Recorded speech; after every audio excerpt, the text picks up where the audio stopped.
Cuisin, Ombre sanglante, Premières ombres, La demeure d'un parricide ou le triomphe du remords. Le destin d'Amédée est d'être criminel, mais son cœur était fait pour aimer la vertu. S'il est vrai que le génie prophétique du fatalisme est tracé d'avance sur un livre d'airain les destinées prospères ou malheureuses des mortels, il n'est pas douteux que l'homme qu'il destine à tremper ses mains dans le sang de l'auteur de ses jours est de tous les hommes le plus infortuné. Ne vaudrait-il pas mieux 1000 fois qu'il ne fût jamais né que d'occuper le premier rang parmi les êtres les plus exécrables de la nature?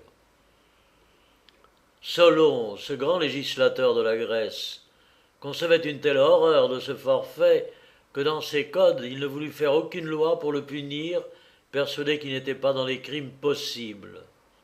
Mais à Rome, le parricide s'étant plus d'une fois renouvelé, Romulus, l'illustre fondateur, ordonna qu'on punirait le coupable en le jetant vivant à la mer dans un sac de cuir avec un perroquet et un singe. Ce supplice était trop doux. Il faut faire renaître 1000 fois l'assassin de son père, lui enlever et lui rendre la vie tour à tour, et ne le frapper enfin du coup mortel qu'après un siècle de lente agonie. Cambyse, ce prince persan, si célèbre par ses malheureuses expéditions guerrières, fut de tous les rois celui qui imagina contre les parricides les tortures, les douleurs les plus cruelles. Le criminel, enchaîné dans un cachot, portait attaché sur ses épaules le cadavre de sa victime, de manière à ce que son visage livide touchât et regardât le sien. La putréfaction s'inoculait insensiblement du mort au condamné, qu'on nourrissait d'ailleurs avec le plus grand soin, et l'un et l'autre finissaient par tomber en pourriture sous la qualité prodigieuse des vers qui les rongeaient, et le parricide, par une espèce de loi du talion, se voyait à son tour déchirer les entrailles par celui-là même qu'il avait assassiné. Cette idée terrible, cette invention épouvantable de rendre aux cadavres même le pouvoir de se venger de leur bourreau, d'imprimer au néant une réaction homicide, et de prendre dans la tombe même l'instrument de la punition, est sans contredit le plus bizarre, le plus affreux des supplices. Qu'on se figure l'assassin, déjà déchiré de ses souvenirs, ne pas pouvoir faire un geste, le plus simple mouvement, sans sentir le poids énorme de son forfait. Si seulement au physique la douleur paraît insupportable, combien elle est plus déchirante au moral. Voyez-vous d'ici, à travers mes peintures imparfaites, ce visage pâle, sanglant, cette teinte verte, ces prunelles rouges et fixes, ces cheveux roides imbibés de sang séché. Surtout, oh surtout, cette bouche renversée, baveuse et convulsive, qui semble articuler encore « mon fils, épargne ton père !» Ah, ces tortures atroces en joignent d'autres peut-être plus cruelles encore. Si la victime de notre assassin a reçu le coup mortel dans le cœur, son sang reflue par bouillon sur le corps du parricide, qui ne peut plus faire un geste sans en être baigné. Que son sommeil, si toutefois il peut dormir, doit être affreux. Il ne peut s'étendre que sur le corps sanglant de son père, et à toutes les secondes du jour ou de la nuit, sa vie n'est plus qu'un long assassinat qui le replace dans toute l'énergie, dans toutes les horreurs de son crime, et lui ferme les portes du repentir, comme un anthropophage qui s'est mis de lui-même hors de toutes les lois divines et humaines. Tel était le supplice, du moins au moral, d'Amédée, baron d'Altamont, possesseur d'un château antique situé au milieu du Rhin entre Bonn et Koblenz. Ce château, propriété héréditaire et fief des barons d'Altamont depuis un temps immémorial, avait servi autrefois de forteresse lors des révolutions du Bas-Empire, ainsi que dans les guerres des princes médiatisés de l'Allemagne. 15 générations avaient vu ces créneaux, ces 4 tours parallèles. Plus d'un combat fameux, soit à coups de fronde, de flèches ou de javelines, du temps de Jules César et de Brennus, soit lorsque le salpêtre inventé rendit les chances de la guerre encore plus meurtrières, s'y était passé sur les ondes d'un fleuve fécond en époque mémorable, et sa solidité inaltérable faisait face à tous les siècles. Ce château était d'ailleurs l'objet de l'admiration des navigateurs qui, sur un bâtiment hollandais, entreprenaient de parcourir les rives du Rhin, depuis Düsseldorf jusqu'à Cologne, voyage le plus pittoresque, le plus intéressant d'ailleurs que jamais l'on puisse faire. Et tous les vaisseaux qui passaient majestueusement sous ces donjons en rendaient le séjour enchanteur dans la belle saison. C'est là qu'Amédée, jeune, bien fait, et de la physionomie la plus heureuse, et dernier rejeton de la branche des Altamong, avait fixé depuis quelque temps son séjour, après avoir changé 20 fois de résidence. Car il possédait en outre une maison de ville à Koblenz, une terre dans les environs d'Andernach, et sa fortune le mettait bien en état de vivre à la cour la plus brillante d'un des électeurs qui riait dans ce temps-là sur les bords du Rhin. Mais quels sont les carreaux assez moelleux pour reposer la tête d'un criminel? Quels lieux charmants de leur nature ne revêtent pas les sombres couleurs du deuil et de l'inquiétude aux yeux d'un coupable? C'était l'affreuse situation d'Amédée. Les plus riantes images, les tableaux les plus frais de la société ne pouvaient dissiper dans son âme flétrie cette profonde tarsurnité dont le peuple lui-même ignorait la véritable cause. Il était criminel, il était parricide enfin. Et ce cœur sensible, né pour la vertu, s'était un instant égaré sur les pas de l'amour et de l'ambition. Il est temps d'expliquer les circonstances de ce forfait exécrable. Le baron d'Altamont, père d'Amédée, destinait à son fils, depuis son enfance, la main de Christine de Melsingberg, fille d'un ancien compagnon d'armes du baron, qui, dans une bataille sanglante, lui avait généreusement sauvé la vie. Christine n'avait point de fortune et n'apportait pour dot que l'illustration de ses aïeux.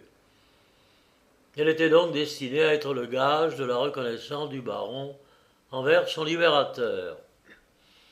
Malheureusement, ses sentiments et ses convenances de gratitude n'entraient en aucune manière dans les idées d'Amédée, qui de son côté, épris des charmes d'une jeune beauté riche et l'un des plus beaux partis de l'Allemagne, avait fixé tous ses vœux. Il avait vu, que dis-je, il avait contemplé pour la première fois les attraits de Blanche de Lindorf dans un bal à Koblenz, dont l'éclat de sa beauté, ses grâces, sa jeunesse, sa parure faisaient le principal ornement. La voir, l'admirer dans sa danse légère et noble, toucher de sa main, tremblante des feux soudains d'un premier amour, sa main d'albâtre et respirer dans ses beaux yeux noirs la passion la plus violente, fut pour Amédée l'effet de l'éclair. Il n'y avait pas une heure qu'il s'enivrait de la vue de cet objet enchanteur, qu'il prononçait déjà dans son cœur le serment solennel de n'avoir jamais d'autre épouse. Blanche, de son côté, n'avait pas aperçu le superbe Amédée sans ressentir un secret orgueil de se voir l'objet particulier de ses soins et de ses regards passionnés. À la vanité avait succédé dans son âme le sentiment, et une chaîne comme électrique avait uni tacitement les deux amants les plus enivrés d'une égale ardeur.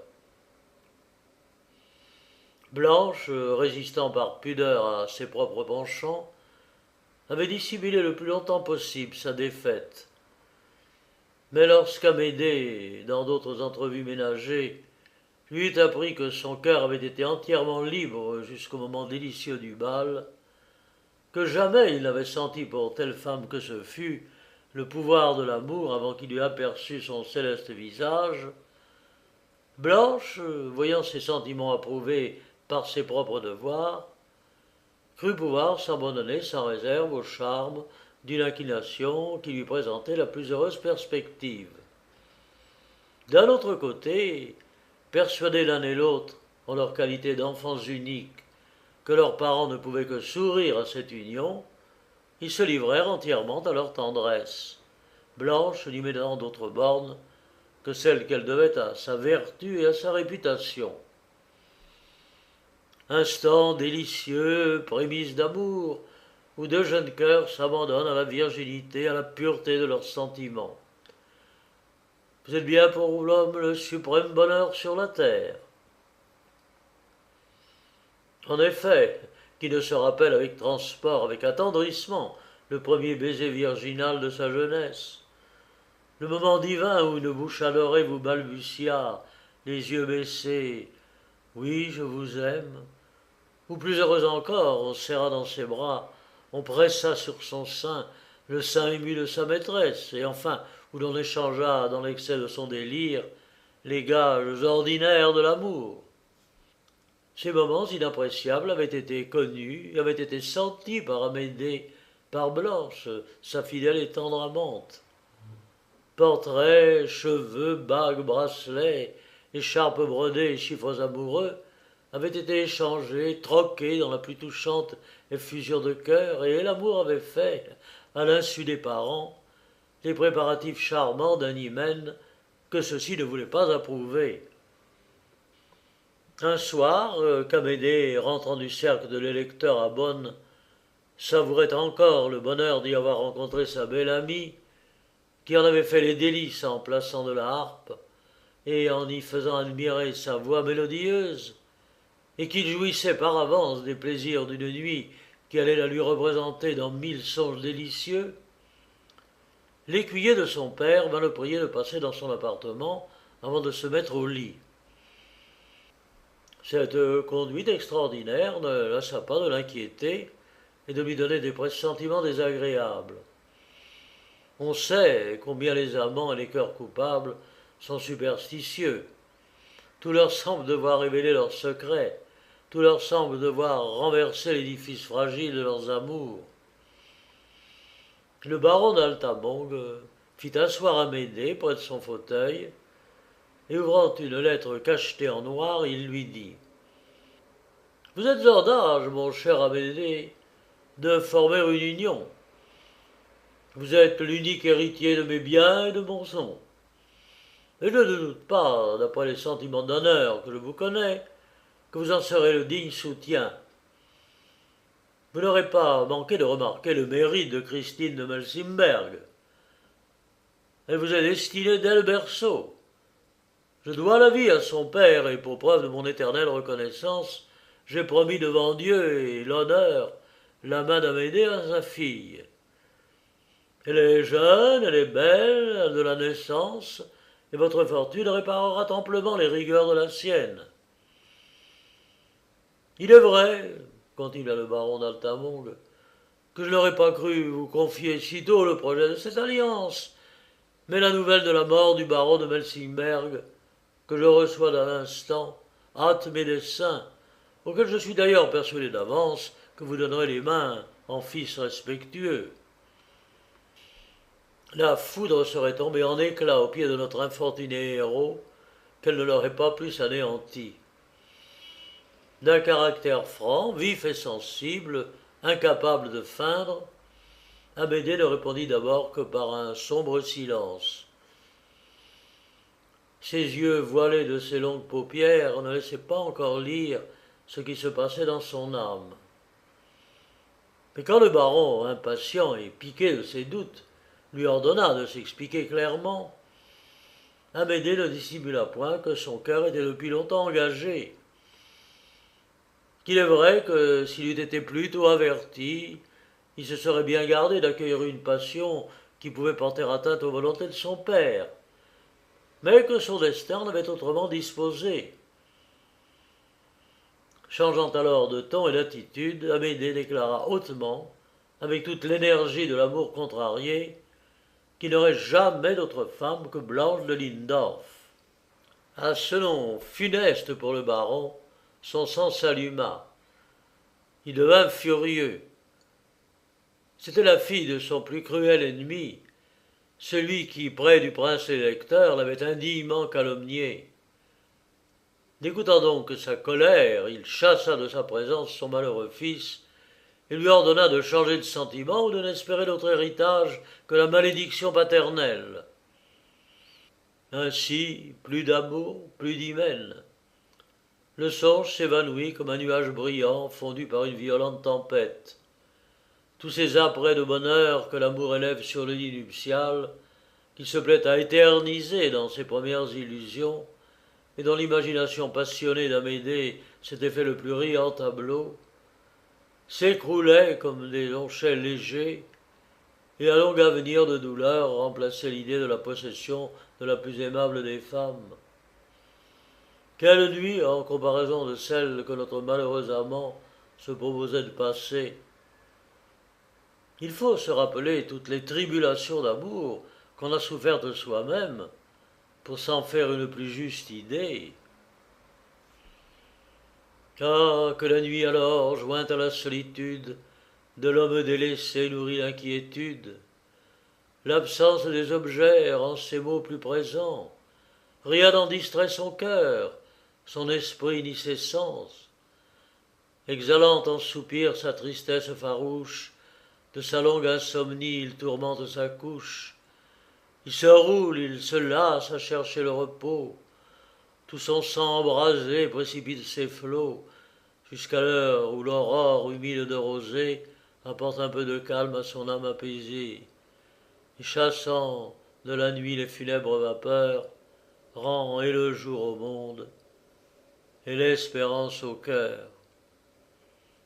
L'espérance au cœur. Oh, elle n'entrait plus que difficilement dans celui du jeune baron. Il connaissait son père inflexible, inexorable dans ses premières volontés, et désespérait de le toucher par ses larmes et ses prières. Cependant, il le tenta plus d'une fois.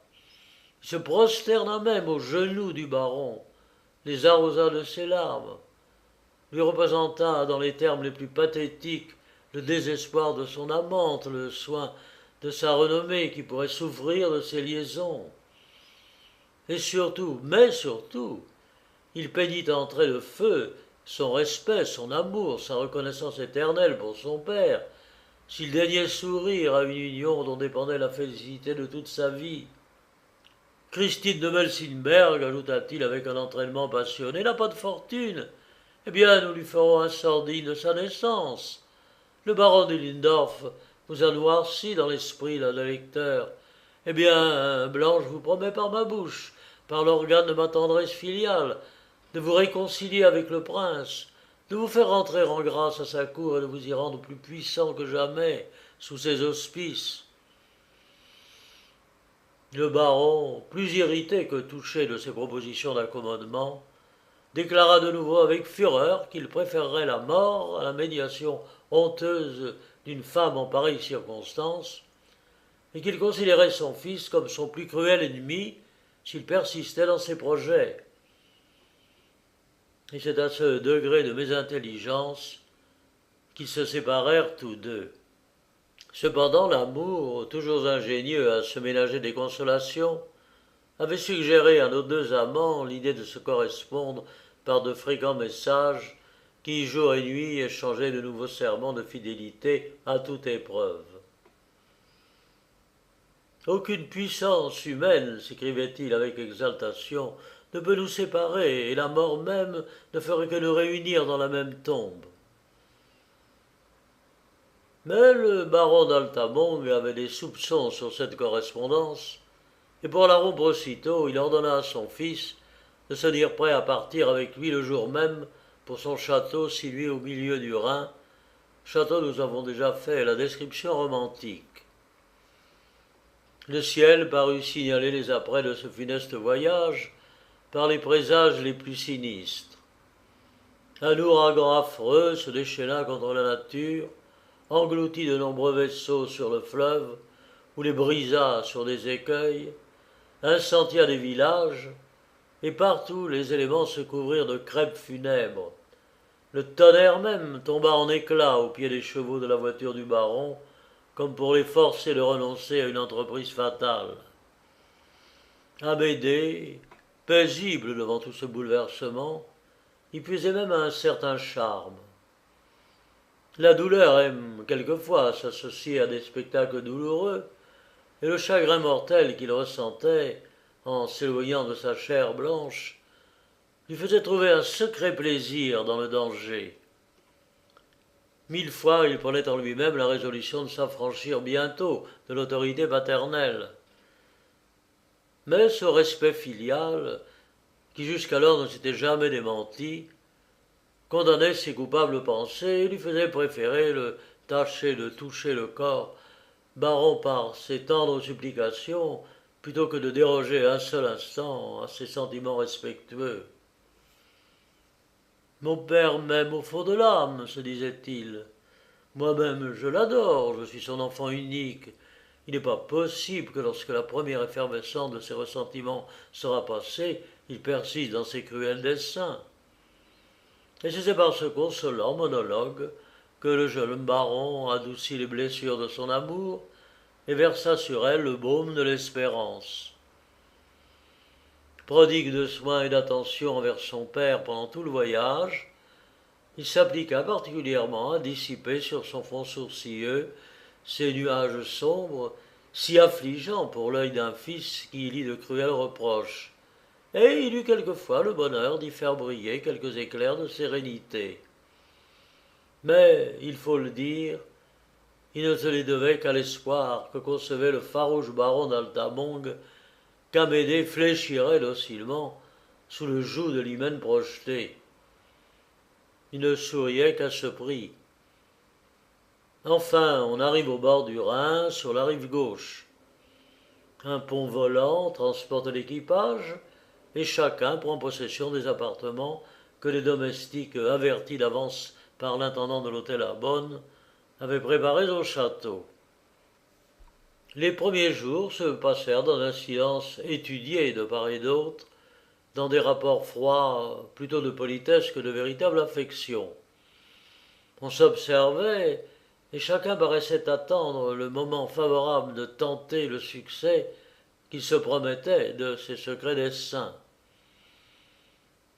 Si Amédée 20 fois eut l'intention de chercher encore à fléchir son père, touchant son mariage avec Blanche, de son côté, le baron arrangeait dans sa tête de nouveaux moyens de conviction pour déterminer son fils, et la crainte mutuelle de ne pas réussir faisait toujours expirer l'expression sur leurs lèvres.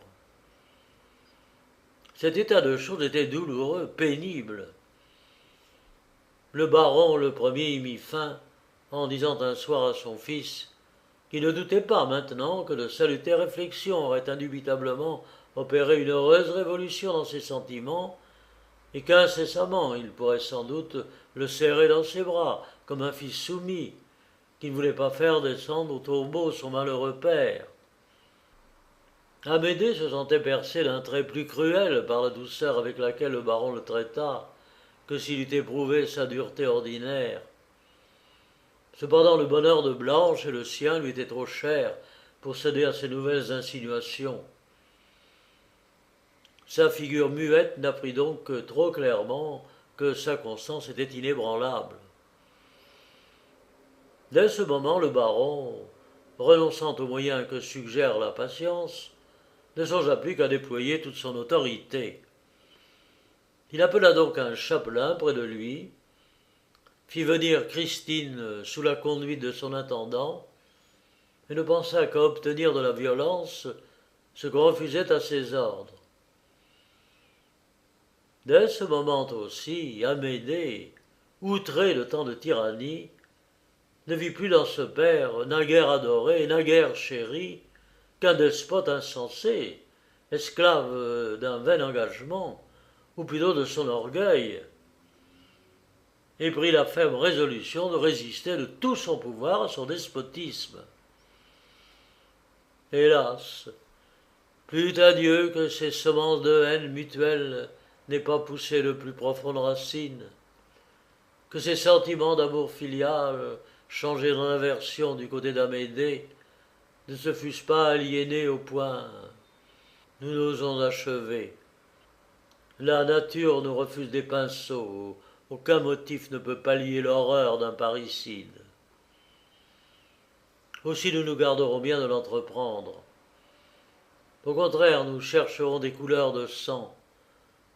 Nous offrirons dans toute l'énergie de notre propre imagination des tableaux empreints de tout l'opprobre, de toute l'infamie qui doivent rejaillir sur un semblable criminel. Sur ces entrefaites, Christine de Melsimberg arriva sous la conduite de l'intendant du baron. Amédée ne put lui refuser les politesses d'usage.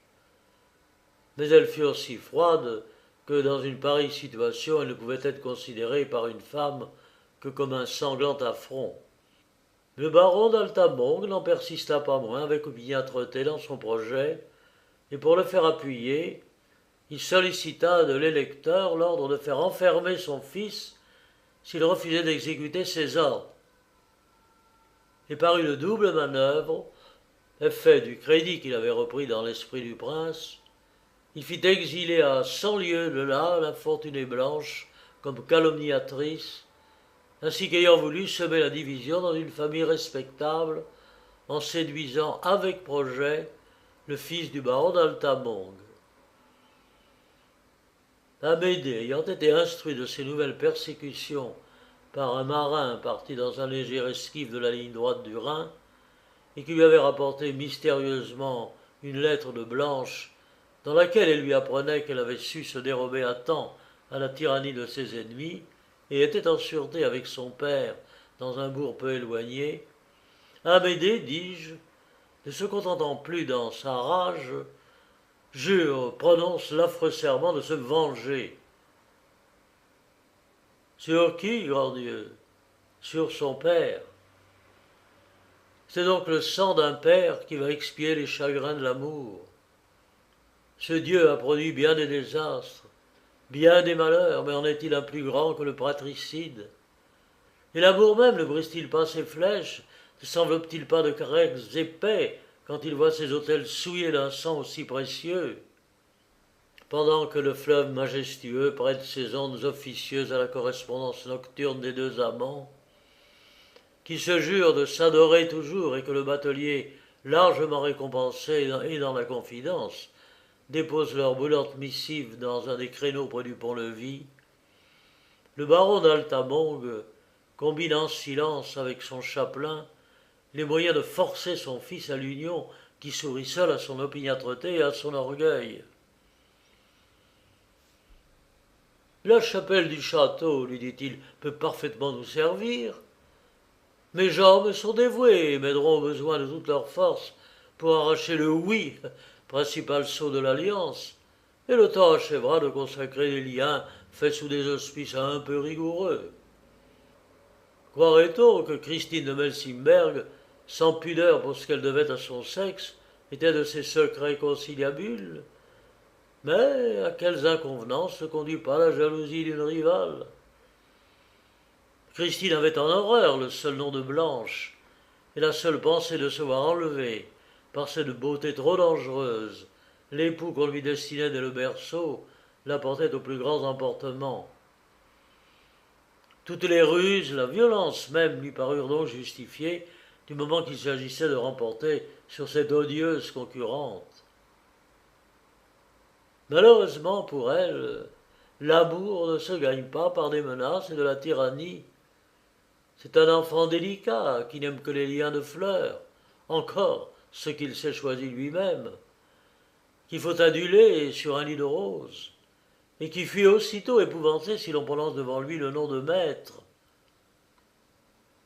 Christine s'est donc étrangement abusée sur les moyens de se rendre accessible le cœur d'Amédée, et lorsque ce dernier, poussé à bout par les violences qu'on lui fit, en tentant de l'entraîner dans la chapelle, fut convaincu qu'on cherchait à surprendre sa religion par la force, il déclara hautement que désormais on le trouverait toujours armé, comme dans un séjour dangereux, pour la sûreté de sa vie.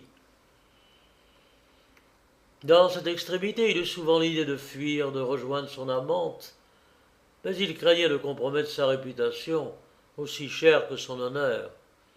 Il craignait d'encourir la malédiction paternelle dont le baron l'avait souvent menacé s'il persistait à éluder ses volontés.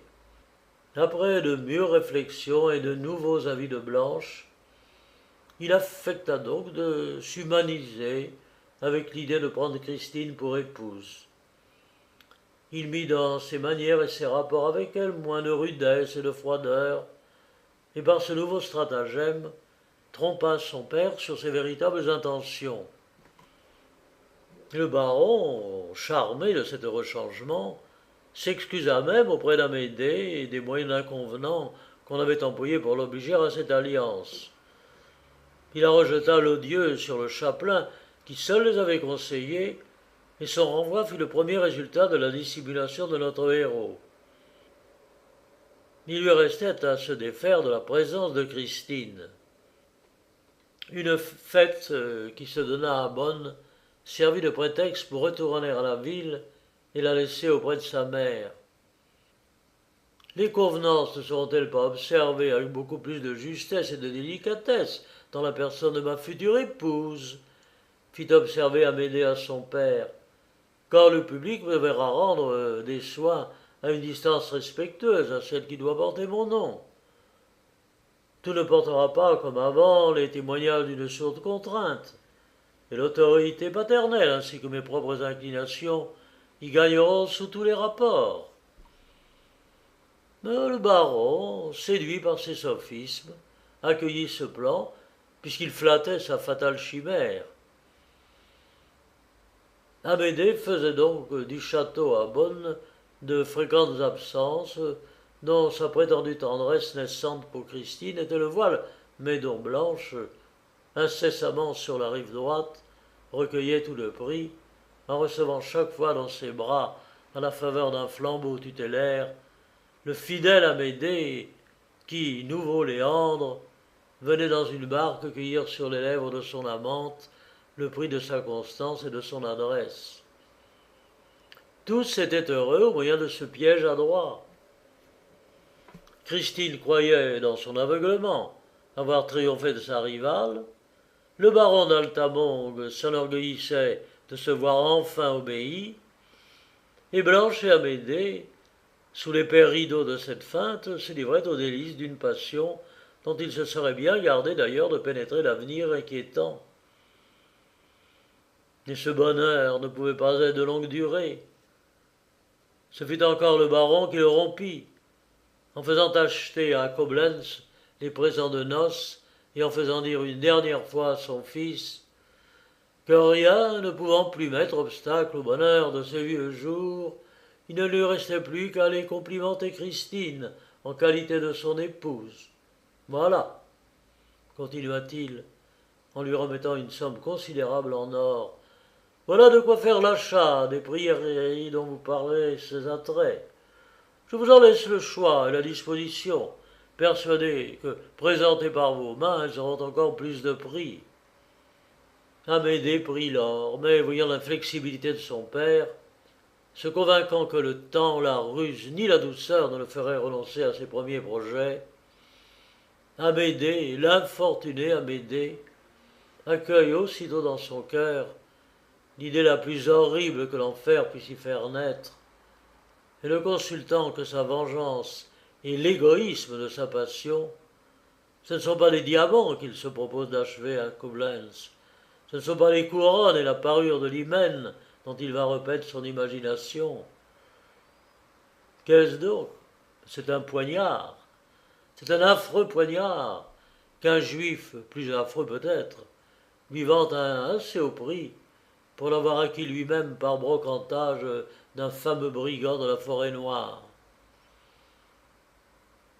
Ainsi cette lame, plongée souvent dans le sein d'un voyageur, ce fer qui tant de fois a servi les complots de l'assassin, se revêtant cette fois d'une nouvelle horreur, va mettre le comble à son infâme usage en devenant parricide. Amédée, muni de cet acier criminel, semble recueillir un nid de serpents dans son sein. Son œil est déjà trouble. L'inquiétude brûlante habite sur son front et la nature à ses yeux a changé tous ses prismes.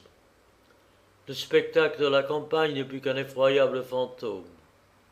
Les objets les plus riants prennent la figure de monstres. C'est enfin déjà un parricide dans l'intention, qui transfuge de la vertu, s'est identifié avec toutes les horreurs de son crime. Quelques remords impuissants viennent bien de temps en temps se faire jour à travers cette funeste démence, mais ils glissent sur le calice de ses passions, et il est écrit d'un arrêt irrévocable qu'Amédée, le monstre Amédée, jusqu'alors vertueux, doit franchir d'un seul coup la barrière immense qui le sépare du forfait, et doit immortaliser son nom dans les fastes criminels de l'Allemagne. Parti à cheval de Coblentz à la nuit close, il arriva à travers des monceaux de neige et le plus mauvais temps au château d'Altamont. Les nuages, l'astre de la nuit, la simple agitation d'une feuille, tout le faisait frémir et couvrait son front d'une sueur froide. Un gibet qu'il aperçut dans le lointain paraissait l'accuser, l'appeler à lui comme une proie naturelle. Et des oiseaux de passage qui voltigeaient autour semblaient également faire retentir ce cri dans son âme. La dépouille du parricide nous appartient. C'est dans cet état d'angoisse et de perplexité que notre coupable héros entra dans une demeure à laquelle les cieux ne voulaient plus s'ouvrir. C'est, dis-je, dans ces préludes horribles, de tourments plus horribles encore, qu'Amédée se précipita dans son appartement. La cloche funèbre du château sonnait alors 11 heures, et son timbre déchirant lacérait son cœur et lui faisait voir 1000 pâles fantômes rassemblés sous les noirs étendards de la mort. Mais tous ces avertissements du ciel ont beau chercher à retenir sa main, rien ne peut le dissuader de son dessein. Il est enfin attaché au crime comme par un câble, et il faut que ses fatales destinées s'accomplissent. Il a sorti son poignard, en a consulté la pointe, il la trouve aiguë et sûre. La longueur de la lame lui semble aussi devoir porter un coup infaillible. Il calcule, le monstre, quelle profondeur elle peut atteindre. En ce moment, le baron, son père lui-même, entre et d'un ton affectueux et caressant, lui reproche de s'être exposé ainsi de nuit à travers une forêt trop fameuse en assassinat.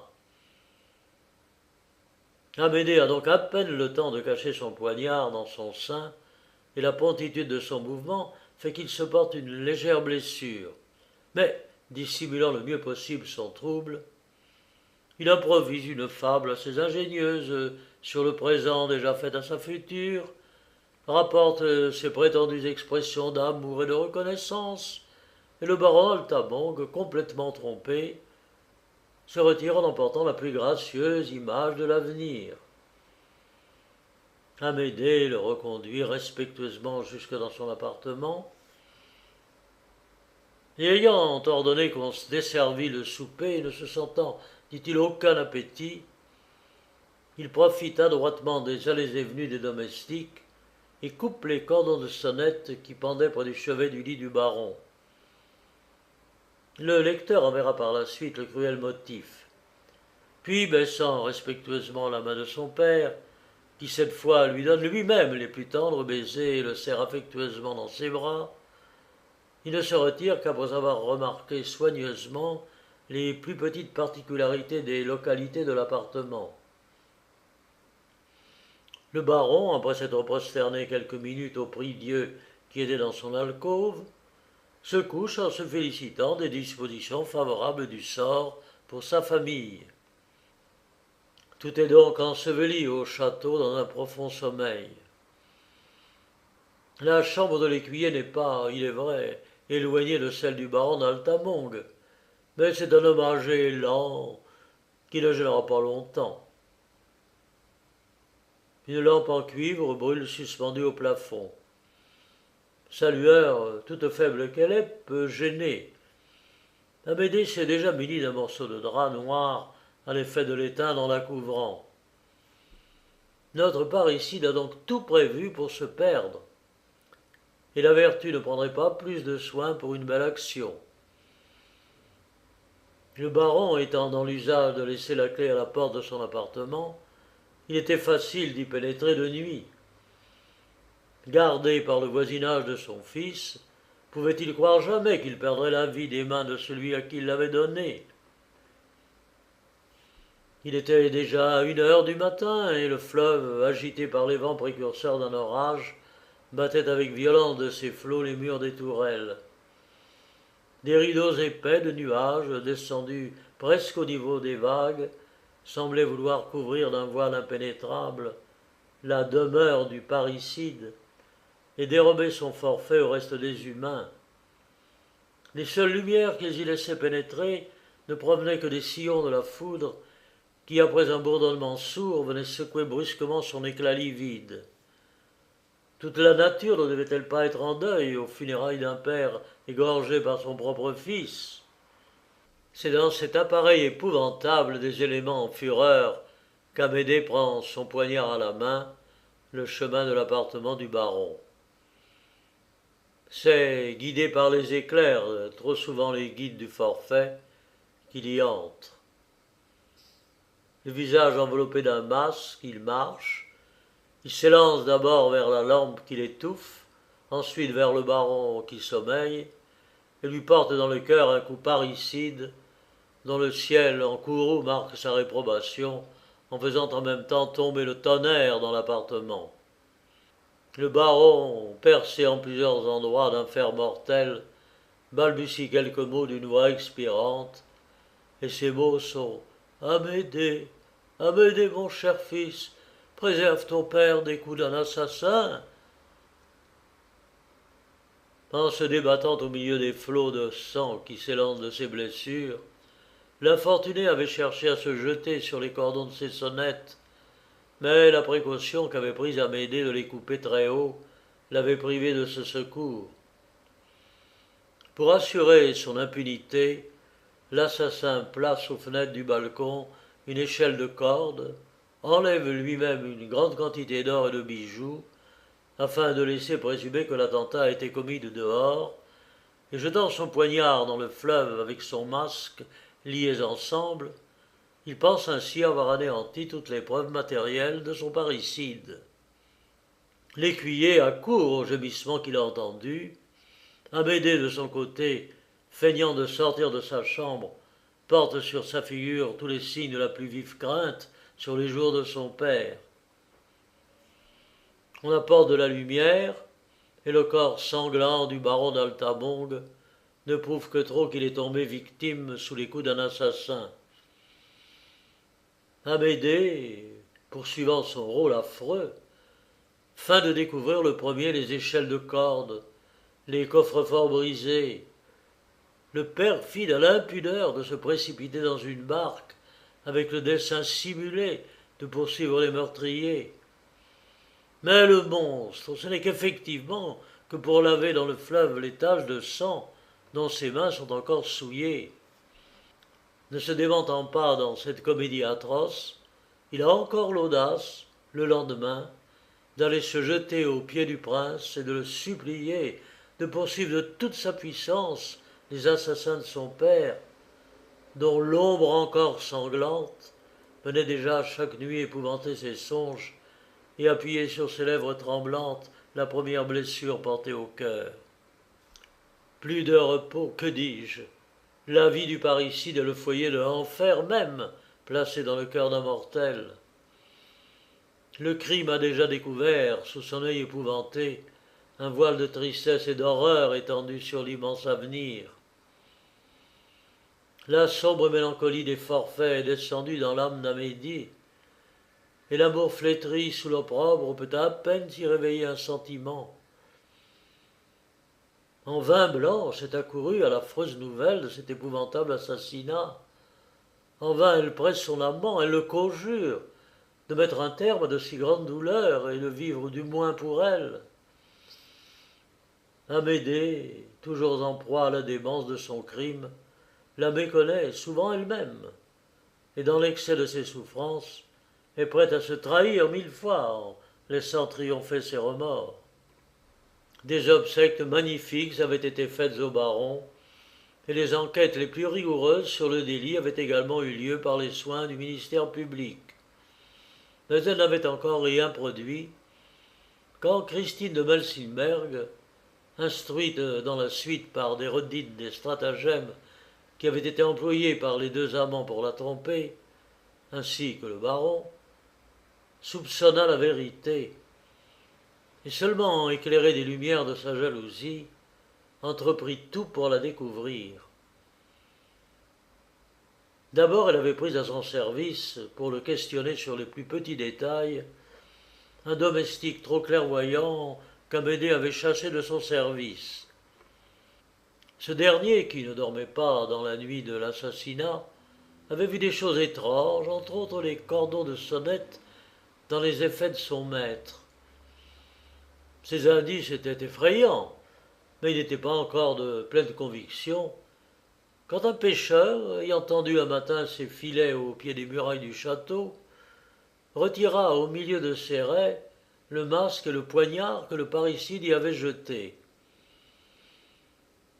Ce poignard était riche, et dans la crainte qu'il ne lui fût réclamé, il le cacha soigneusement. Et par une bizarrerie d'événements bien étonnante, il alla le vendre à Coblentz et s'adressa au même juif qu'il avait cédé à Amédée.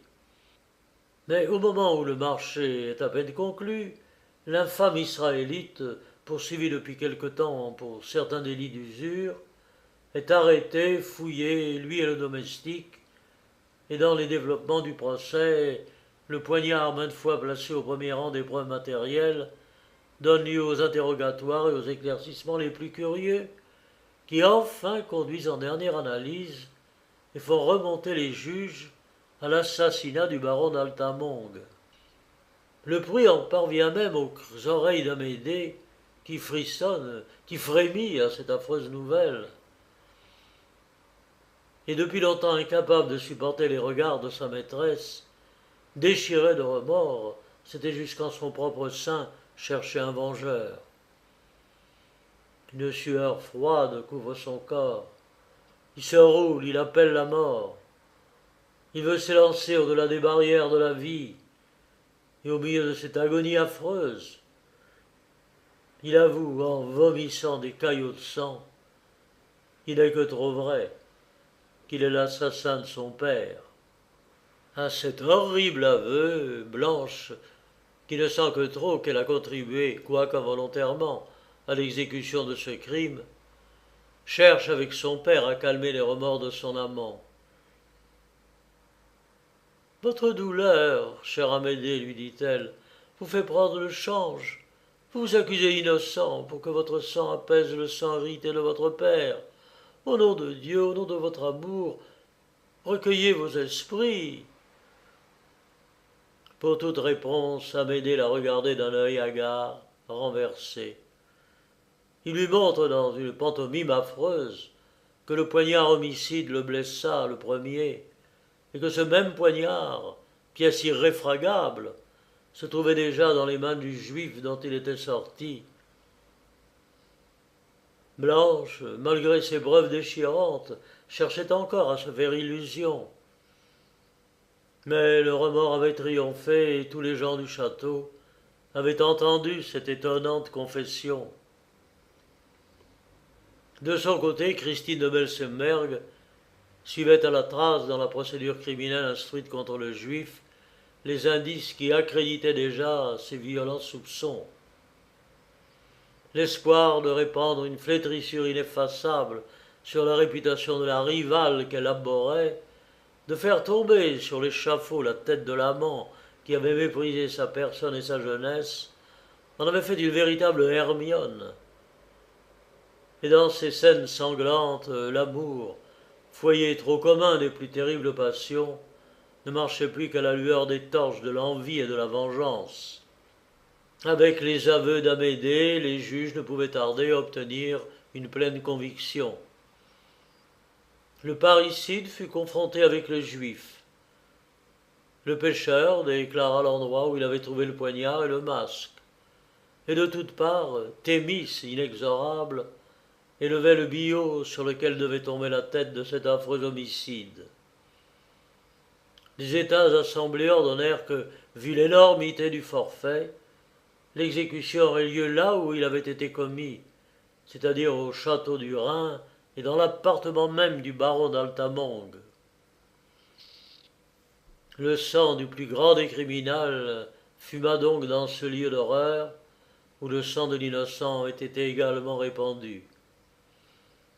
Amédée marcha à la mort, couvert d'un long crêpe et d'une robe rouge, sans jactance et sans faiblesse. Il consacra ses derniers moments à la religion et à Blanche son dernier soupir. Celle-ci survécut peu de temps à cette épouvantable catastrophe. Et l'opinion publique, d'un autre côté, ayant signalé Christine de Melsenberg comme une femme dangereuse et vindicative, elle fut obligée de s'exiler avec sa cruelle joie. Les rives du Rhin dans ces parages ne portaient donc partout que l'image du deuil et de la consternation. Un parricide parmi un peuple civilisé est un sujet de calamité générale. À ces justes motifs de désespoir se joignirent des phénomènes effrayants au château. Les murailles suèrent du sang, et pendant la nuit on entendait distinctement les accents plaintifs d'une victime qu'on assassine. En outre, à l'anniversaire du parricide, à une heure précise du matin, des ombres lugubres investissaient les tours, les donjons. À travers leur rage, la foudre les éclairs, un spectre masqué, enveloppé dans un manteau, avançait un bras teint de sang hors de la fenêtre du baron d'Altamont et jetait un masque et un poignard ensanglantés dans le fleuve. L'onde frémissait comme blessée de cet instrument horrible. Cette demeure fut donc abandonnée au génie du remords, qui s'en emparèrent et chaque fois que quelqu'un, audacieux, tentait d'y pénétrer, une voix formidable s'écriait « Fuis, téméraire, et redoute les ombres sanglantes du parricide !»